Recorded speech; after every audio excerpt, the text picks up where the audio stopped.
Hi guys, thank you for inviting me for the interview. My name is Karan Yadav and I'm the General Manager for Guala Closures East Africa. Guala Closures was founded in 1954 in Italy and we currently have 30 plants worldwide. We opened the Nairobi plant in 2019, which was our 29th plant worldwide. And in Kenya, we specifically manufacture the security closure, which is a polymer closure, both for the 250 ml bottles and the 750 ml bottles. Our solution is very specific to markets which are susceptible to counterfeits, especially in wine and spirit, and specifically spirits. Wine is not counterfeited as much as spirits are worldwide in susceptible markets like India, Sub-Saharan Africa, and some other maybe South American countries. In Sub-Saharan Africa, which is primarily from Nigeria all the way to Zambia and all the covering all East African countries, there is about 40% counterfeits in the market, and which and this counterfeit basically leads to a massive revenue loss for the revenue authorities as well as a loss to the manufacturers. So our solution is specifically designed to lower these incidences of counterfeits in the market, and thus generating more employment and revenue for the tax authorities in all these countries. The spirit market, especially the white spirits, as we call them white spirits, which are colorless, they are the most affected in Sub-Saharan Africa today. And I'm happy to state that since we entered the market, there has been a continuous decline in the percentage of counterfeits that are now available in the market. I don't have a number yet, as we are still conducting our surveys.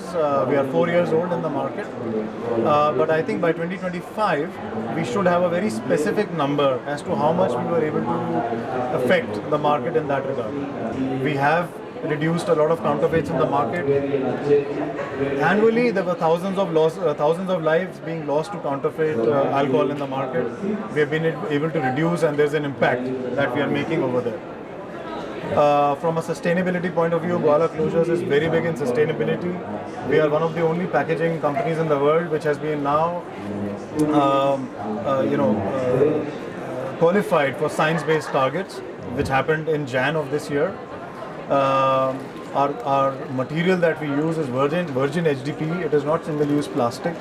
Whatever scrap we generate is sold back to the people who are interested in our plastic, and they use it for various things like making bricks or even putting it back into production to make other items of polymer items which are easily sold in the market. Apart from that, our closures themselves, as I said, it is made of HDPE, virgin HDPE. Those closures are also collected by scrap companies, and they are able to again put it back into the economy. So our product itself is reusable. Whatever materials we use, like inks, hot foils, or any other thing that we use for decoration on the closures, all of them are eco-friendly and they are not hazardous to environment. We are also doing CSR activities apart from our business. We have been promoting sanitary kits,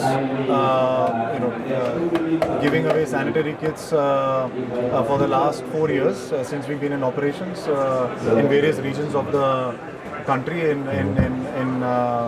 a venture with the Rotary Club of Nairobi. See, plastic is a very good solution for mankind. It was supposed to be a great solution for us when it was invented and when it got into various industries. I still believe in that. Yes, single-use plastic has its own hazards because you cannot reuse it. So definitely an effort has to be made as to how do we ban or reduce the use of single-use plastic.